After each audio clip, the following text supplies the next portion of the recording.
오늘 사도행전 2장에 있는 말씀은 사도행전을 시작하고 나서 이제 하나님께서 이제 하나님의 성령의 역사가 시작되는 그런 과정이라고 볼 수가 있습니다. 예수님께서 부활승천하시고 그러고 나서 많은 사람들이 예수님이 하늘로 올라가심을 그대로 이제 쳐다봤을 때 천사들이 뭐라고 얘기합니까? 갈릴리 사람들아 어찌하여 하늘을 쳐다보느냐? 예수 그리스도는 올라가심을 본 그대로 다시 오시리라.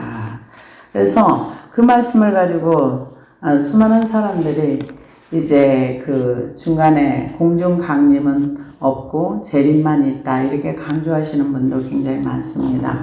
그러나 성경에서는 공중 강림도 있고 사도행전 1장에 있는 말씀처럼 이 땅에 다시 올라가신 그 산 감람산에 예수님의 두 발이 이렇게 재림으로 오실 그때가 있습니다. 근데 그거는 이제 지금 우리가 기다리고 있는 주님 다시 오심을 기다리는 그걸로 봐야 되겠죠. 그래서 여기 2장에 보니까 오순절날이 이미 이름에 오순절을 헬라어로 말하면 펜테코스테라는 단어를 쓰는데요.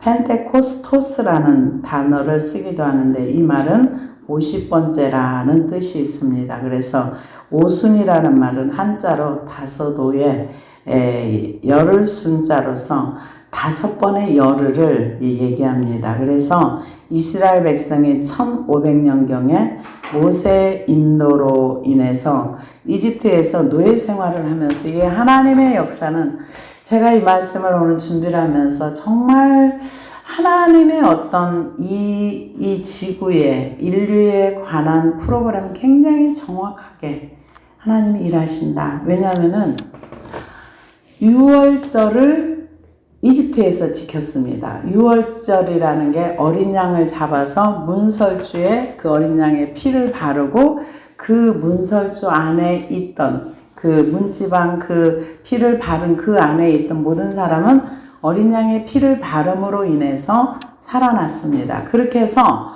어린 양의 피를 바르고 그 다음날 출발을 해서 어디로 갔느냐? 그 신의 산으로 가는 데까지 49일이 걸렸고 거기서 말씀을 받는 날이 오순절이었습니다. 50일째 되는 날. 예, 하나님의 시간표는 굉장히 기가 막힙니다. 그리고 예수님이 6월절 어린 양으로서 십자가를 지시고 요한복음 1장 29절에 보면 보라 세상죄를 지고 가는 하나님의 어린 양이로다. 예수님이 십자가를 지시고 죽으시고 3일 만에 부활하셨습니다. 그게 초실절. 그러니까 6월절이 지난 3일 만에 초실절이 됩니다. 그래서 첫 번째 첫 열매로서 예수님이 부활하시고 그러고 나서 거기서부터 77에 49일이 지나서 50일째 되는 날이 오순절입니다. 그 오순절에 첫 번째 오순절에는 여호와의 말씀 율법을 받았고요. 두 번째 예수님이 인류의 죄를 대속하시고 죽으시고 부활하시고 50일째 되는 날, 이 날에 성령님이 이 땅에 임재하십니다. 이거는 사람의 어떤 계획으로 할 수 없는 하나님의 계획입니다. 그래서 하나님께서 절기를 얘기할 때 여호와의 절기다 이렇게 표현을 했습니다. 그래서 혹자들은 많은 사람들은 예수님이 나중에 지상 재림을 언제 하시는가? 장막절, 추수감사, 마지막 추수가 다 끝난 다음에 하실 것이다. 이렇게 얘기를 합니다. 그런데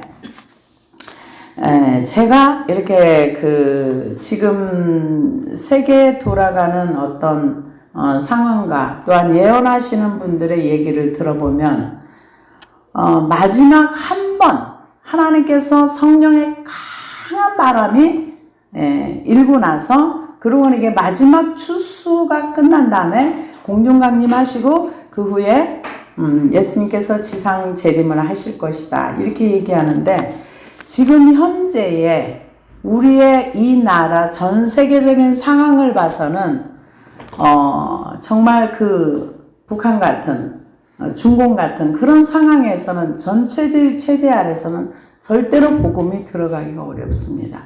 들어가면은 복음이 들어가는 게 아니라 순교의 피가 흘려지는 거죠. 거기는 하나님의 강력한 역사가 없이는 어렵습니다. 근데 이 북한의 문이 열리고 다시 중공의 문이 열려서 복음이 완전히 전 세계를 한 바퀴 돈다면은 그거는 가능할 것 같아요.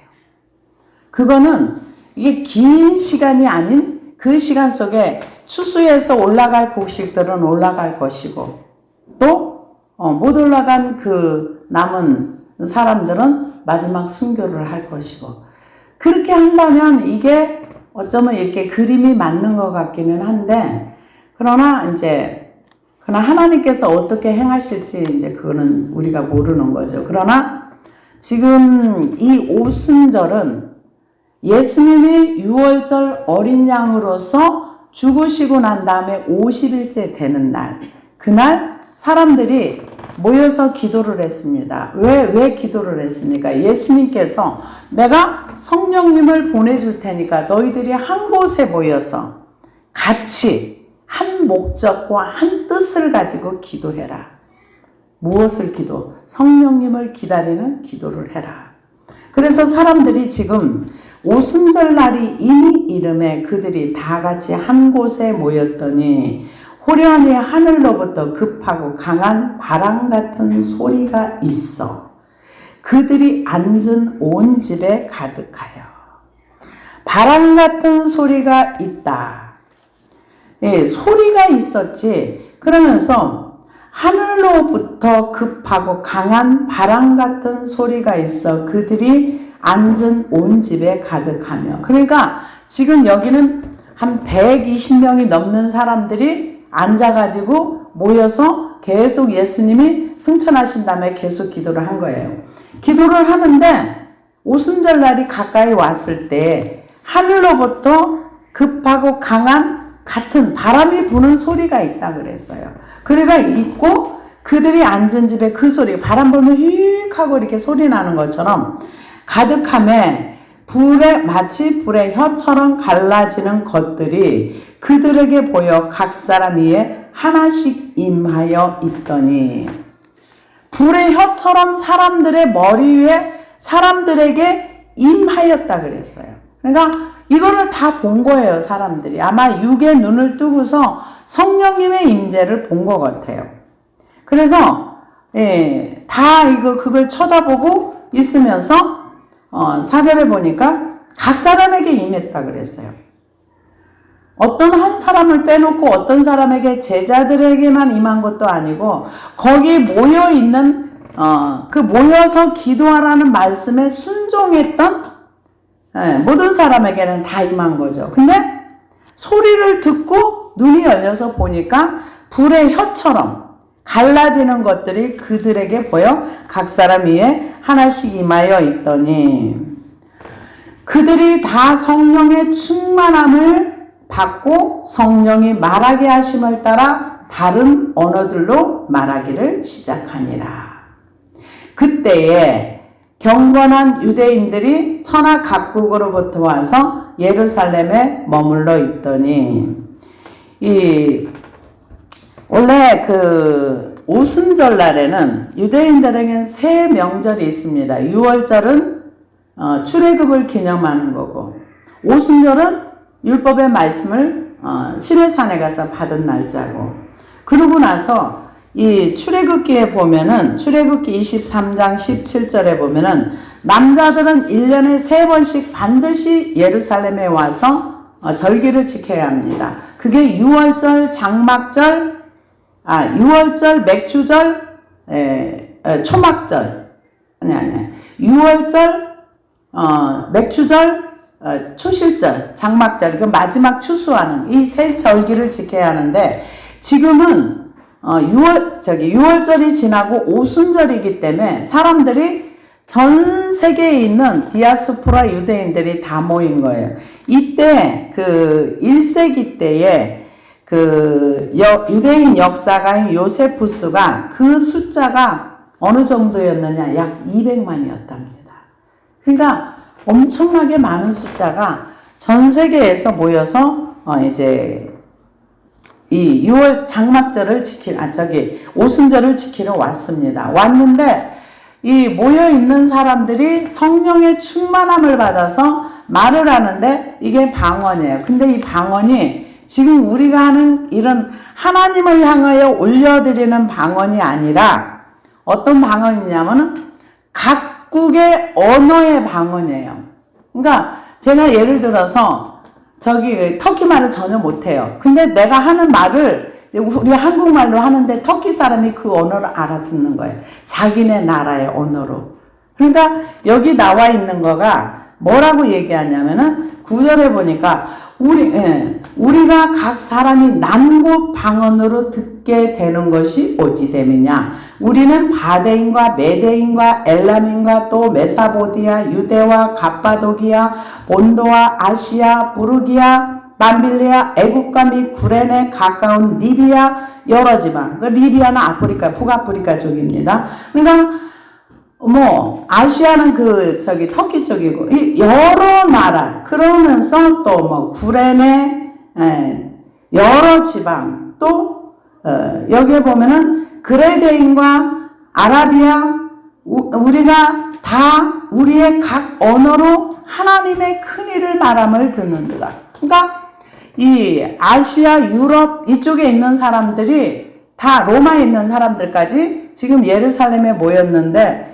사람들이 그 제자들이나 그곳에서 하는 언어들이 그냥 듣는 자기네 태어나서 들었던 언어들이 다 들려진 거예요.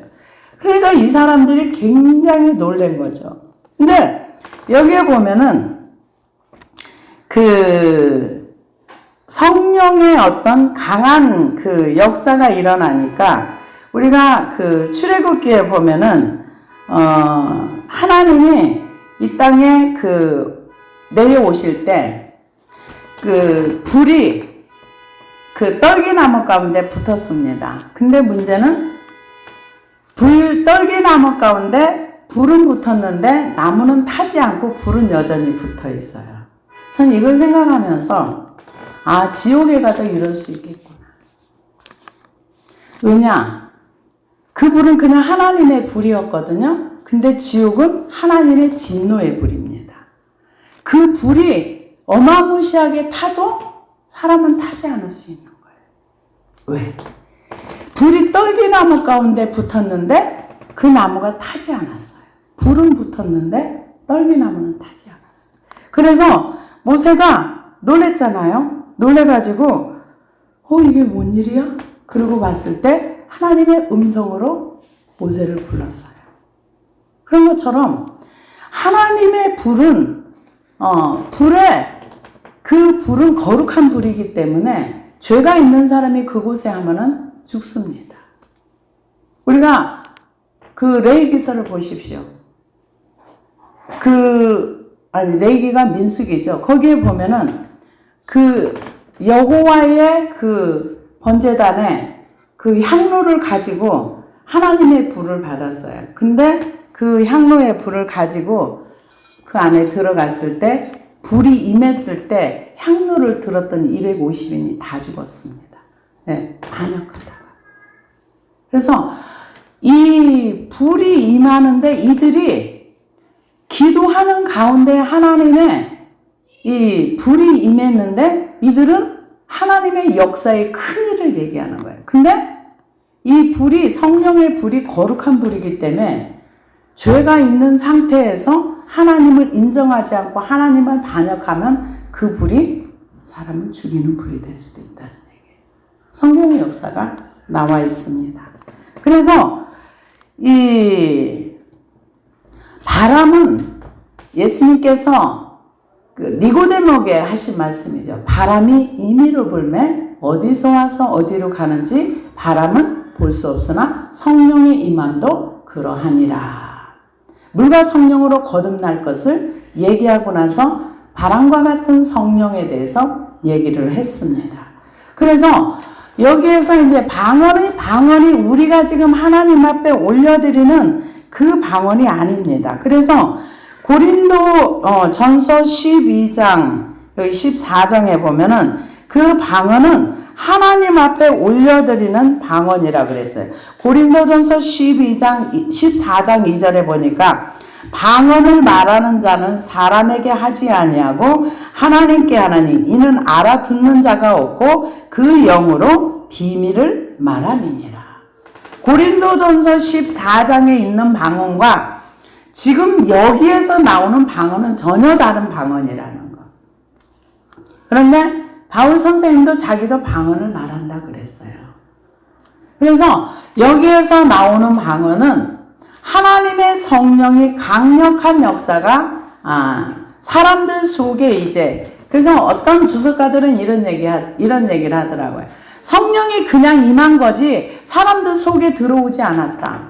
그런 얘기를 하는데 우리나라의 그 김익두 목사님 같은 경우도 꿈을 꿨는데 그분이 환상을 봤네. 기도하는데 불덩이를 받았어요. 불하고 마주쳐 나는 죽었구나 했는데 그러고 나서 그 강력한 성령의 역사가 일어났던 것을 우리는 역사적으로 알고 있습니다. 그래서 여기에서 지금 성령의 강력한 역사가 일어나가지고 지금 세계 각국에서 온 사람들에게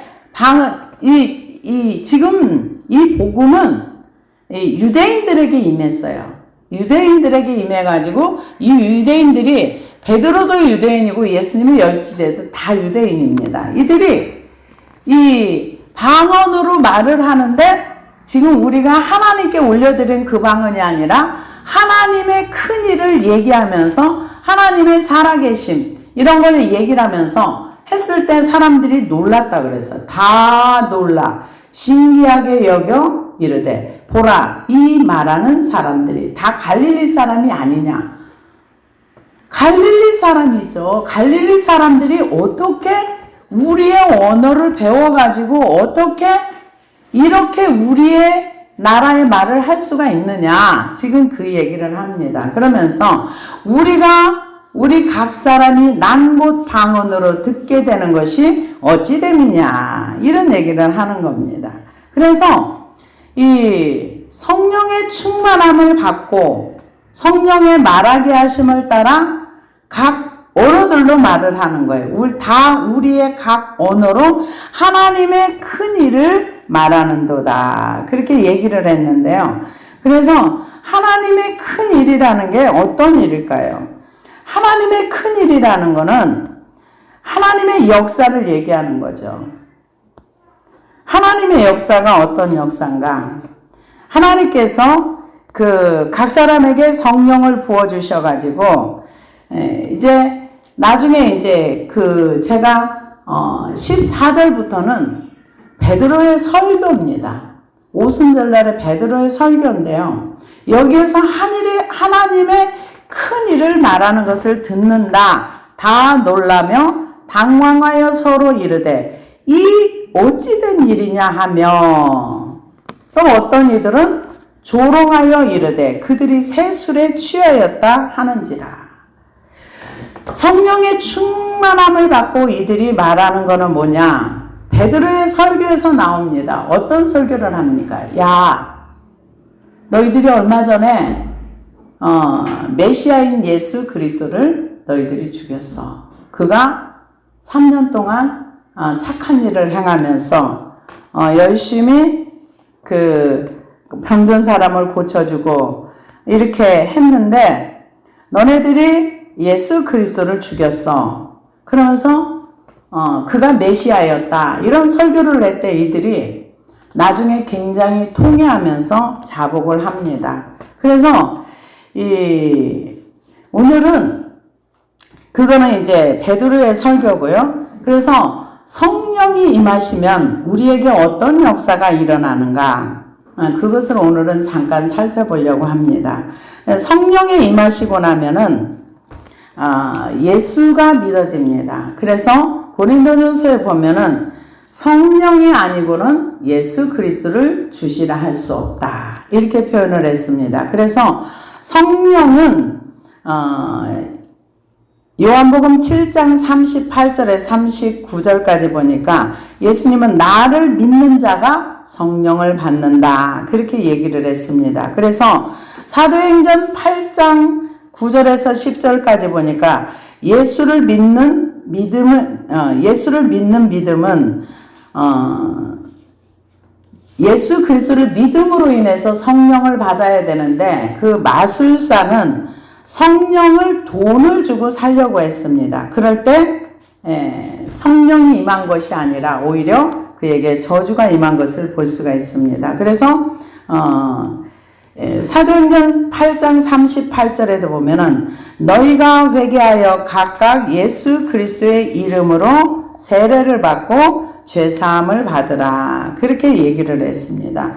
그래서 회개하는 것도 성령님이 없이는 회개할 수가 없습니다. 그래서 이사야 1장 18절에도 보면 너희의 죄가 주홍같이 붉고 먹보다도 검을지라도 눈이나 양털보다 더 희게 해준다고 말씀하셨습니다. 그래서 성령의 충만함을 받고 그러고 나서 베드로가 외칠 때 3,000명, 5,000명이 회개를 했습니다. 그런데 우리가 잘 알고 있는 대로 오순절날에 율법을 받고 그러고 나서 범죄한 우상 숭배를 했던 사람들이 약 3,000명이 오순절 이후에 죽었습니다. 근데 반대로 율법을 받고 나서는 이들이 하나님 앞에 율법을 범함으로 레인들이 각 형제를 철화했을 때 약 한 3,000명이 죽었습니다. 그런데 성령님이 두 번째 임하시고 나서는 약 3,000명 정도가 회개를 했습니다. 그래서 성령이 임하시고 나면은 하나님께서는 우리에게 성령을 통해서 예수 그리스도를 알게 하시고 그래서 에스겔 36장 24절에서 28절까지 보면은 내가 너희를 여러 나라 가운데 인도하여 내고 여러 민족 가운데 모아 데리고 고국 땅에 들어가서 맑은 물로 너희에게 뿌려서 너희로 정결하게 하되 곧 너희 모든 더러운 것에서와 모든 우상 숭배에서 너희를 정결하게 할 것이며 또 새 영을 너희 속에 두고 새 마음을 너희에게 주되 너희 육신에서 굳은 마음을 제거하고 부드러운 마음을 줄 것이며 또 내 영을 너희 속에 두어 너희로 내 율례를 행하게 하리니 너희가 내 규례를 지켜 행할지라. 내가 너희 조상들에게 준 땅에서 너희가 거주하면서 내 백성이 되고 나는 너희의 하나님이 되리라. 주 여호와께서 이같이 말씀하셨느니라. 그래도 이스라엘 족속이 이같이 자기들에게 이루어 주기를 내게 구하여야 할지니라. 내가 그들의 수요를 양떼같이 많아지게 하되. 에스겔 37장에 보면은 하나님께서 성령을 부어주실 것을 이미 예언을 하셨어요. 근데 37장에 보면 그래서 새 마음을 주고 새 영을 주고 이미 에스겔에서 예언을 하고 근데 성경은 뭐라고 얘기냐면 그래도 너희가 내게 구해야 성령을 준다 그랬어요. 구해야 주지 구하지 않는 것으로는 준다고 안 했습니다. 그래서 구해야 준다 이렇게 얘기를 했는데요. 그래서 우리가 성령의 충만함을 받으면서 하나님의 말씀을 듣고 말씀을 따라 살아가는데 하나님의 큰일이라는 게 뭐냐 여기에서 보면은 우리가 각 언어로 하나님의 큰일의 말함을 듣는도다. 하나님의 큰일은 어떤 게 큰일인가? 예수 그리스도가 이 땅에 오셔서 동정녀 탄생을 하시고 십자가에 죽으시고 그리고 이 땅에 예수님께서 인류를 구원할 사역을 하신 그것이 하나님의 큰일입니다. 그래서 사도행전 전체의 내용을 보면은 유대인들에게 복음을 전하는데 사도행전 10장까지입니다.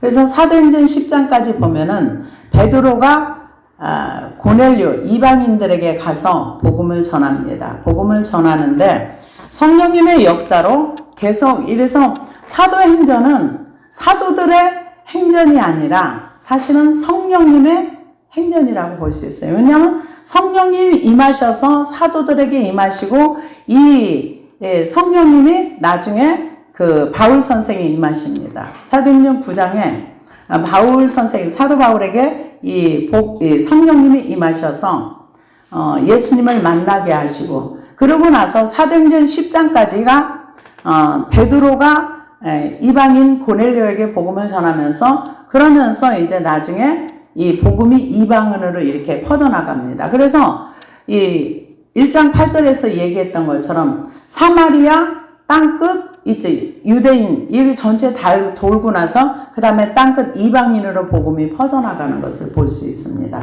그래서 사도행전 전체의 내용은 성령님이 임하시고 나면은 유대인들에게 복음이 전체 전파가 되고 사마리아까지. 사마리아는 누가 전합니까? 빌립이 사마리아 가서 전하고, 유대인들에게 복음을 누가 전했습니까? 집사님이 전하시다가 순교하셨죠. 스데반 집사님. 그러고 나서 복음이 이방인들에게. 그래서 이 유대인들은 복음이 이방인들에게까지 간다는 건 상상을 할 수가 없었습니다. 이건 하나님의 계획입니다. 그래서 이 사도행전은 역사서이면서 동시에 나중에 서신서까지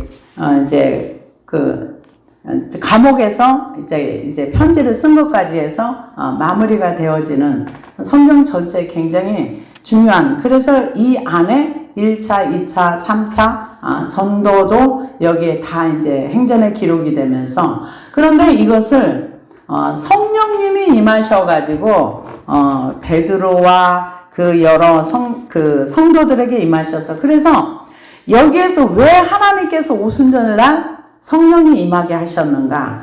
그 이유는 한 사람이 복음을 전하려면 너무 어렵거든요. 한 사람이 전 세계로 전하기는 어려워. 그래서 전 세계의 디아스포라 유대인들이 이 한 곳에 모였을 때 하나님의 큰일 행하신, 하나님의 큰일이라는 게 어떤 것인가? 하나님이 인류를 구원하시고 예수 그리스도를 이 땅에 보내주셔서 우리를 위해서 죽으시고 다시 부활하신, 그 부활하신 소식을 전체에 다 전하게. 그래서 이때 복음이 전하기 전에 하나님이 많은 준비를 하셨어요. 뭘로? 언어가 하나 되게 하시고, 또 로마를 통해서 도를 덮게 하시고, 그래서 나중에 이 히브리어 성경이 헬라어로 나중에 다 번역이 되는 그런 모든 것들을 다 준비를 해서 하나님의 시간대에 복음이 전 세계에 확산될 수 있도록 다 준비를 하신 다음에 나중에 이제 준비시켜 놓고 성령님이 임하실 때도 그냥 한 사람이 있을 때 임한 게 아니라 전 세계에 있는 사람들이 와서, 이 얼마나 놀라운 얘기예요. 왜냐하면은 우리는 그냥 성경을 통해서 오순절날에 사람들이 모였는데 갑자기 그 갈릴리 사람들이 모여가지고 막 하나님의 일을 얘기를 하는데, 동정년 탄생을 했고 십자가에 죽으셨고 부활하셨고 우리가 증인이다 막 이렇게 얘기하는데, 이 사람들은 무식해가지고 지금 보통 한 몇 개국어를 하시는 분들도 꽤 있더라고요. 근데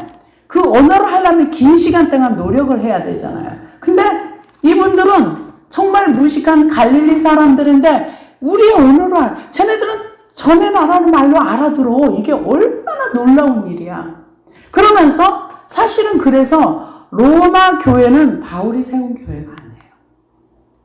이때 여기에 왔던 사람들이 예수를 믿어가지고 이 놀라운 소식을 듣고 다 각국으로 가가지고, 그래서 바울이 세우지 않은 교회가 많습니다. 골로새서도 바울이 세운 교회가 아니에요. 로마 교회도 마찬가지고.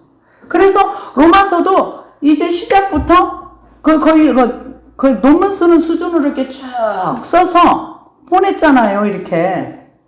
그래서 이 사도행전의 역사는 성령님이 일하시는 역사예요. 그래서 교회를 각각 흩어져가지고 자기네들이 가서 내가 이런 역사를 봤어. 그런데 성령님의 역사가 성령님이 임했기 때문에 이걸 전하는 데 능력과 힘이 있는 거죠.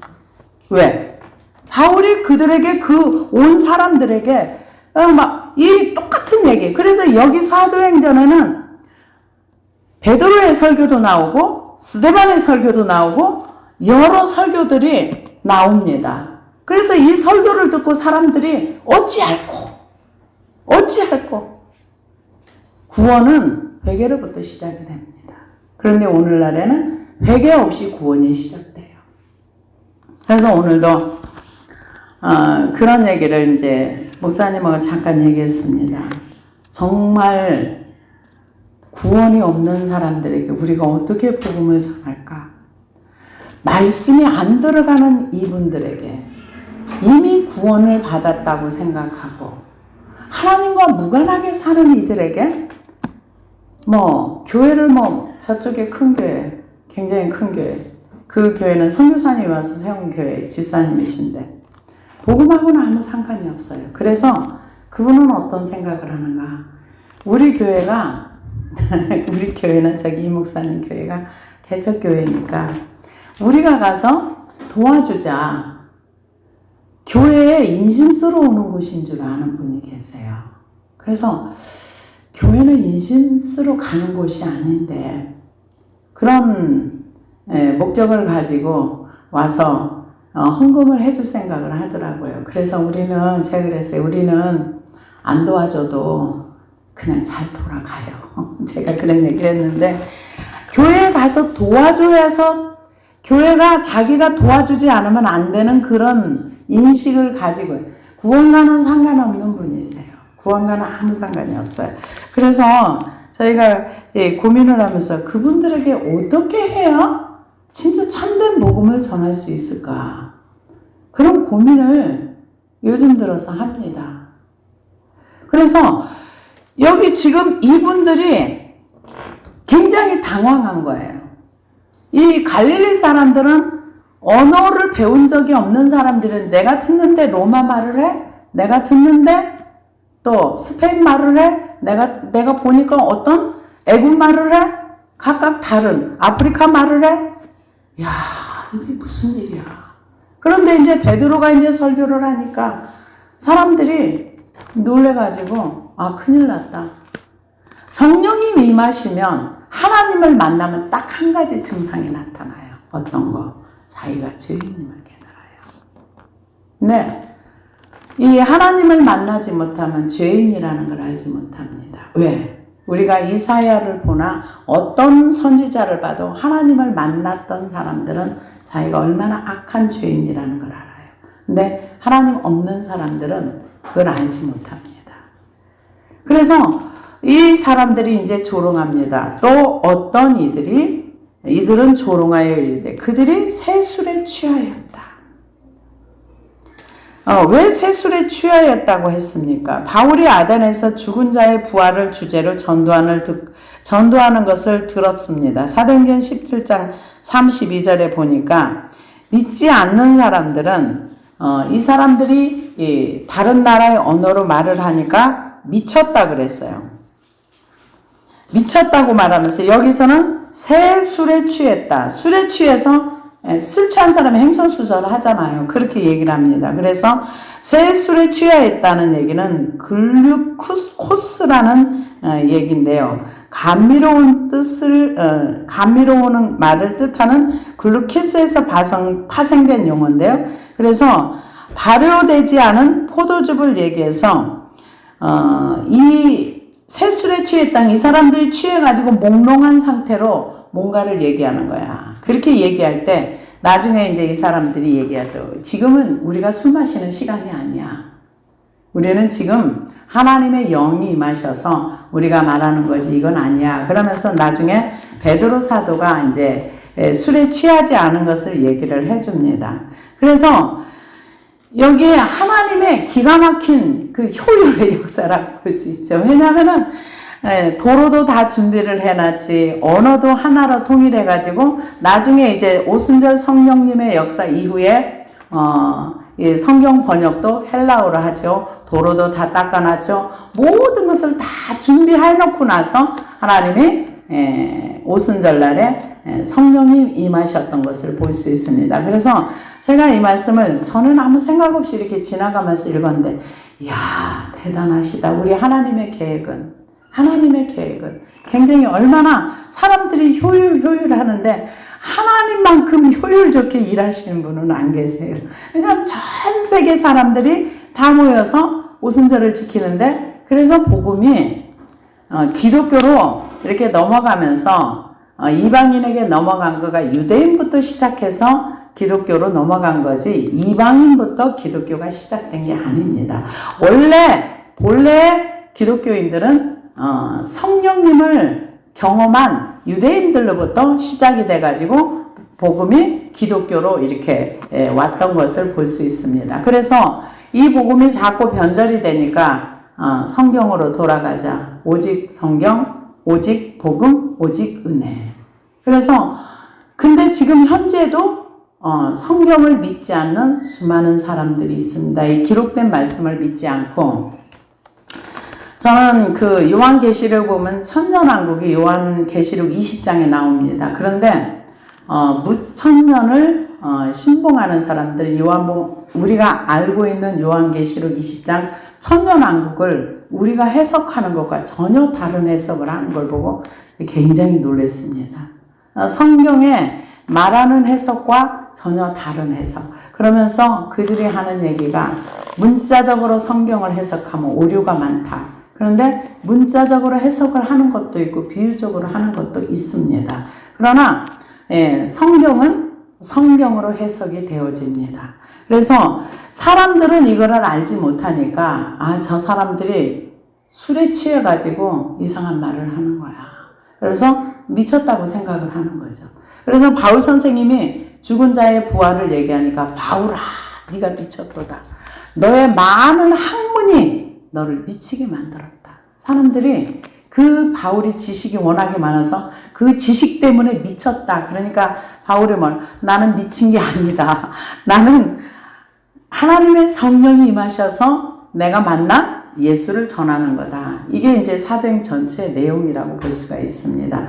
그래서 사도 베드로도 성령의 충만함을 받고 나서 설교하고, 스데반 집사님도 성령의 충만함을 받고 나서 설교하고, 그리고 또 누굽니까? 빌립도 성령이 이끌어가니까 그냥 갑자기 가다가 그 에디오피아 내시를 만나가지고 그에게 내가 구원받는데, 이사야서 읽고 있으니까 그 성령으로 풀어주는 것을 우리가 볼 수가 있습니다. 그래서 지금 이 시대에는 저희가 은혜 받을 때, 제가 은혜 받을 때, 그때는 사람들이 산에 가서 기도하는 사람 굉장히 많았습니다. 그 삼각산 전체가 밤새도록 왕왕왕왕 기도 소리가 났어요. 근데 지금은 교회에서도 기도하는 사람 없어요. 교회에서도 기도하는 사람 없고, 하루에 10분, 15분 이렇게 하면서도 자기 기도한다고 말하는 사람 굉장히 많습니다. 그래서 여기에서는 아까 에스겔서에 있는 말씀처럼 하나님께서 성령이 우리에게 주실 것을, 그 성령이 오시면 새 마음을 주시고 새 영을 부어주시는데, 그래도 너희가 구하여야 할지니라. 구하는 저와 여러분이 되기를 원합니다. 기도하시겠습니다.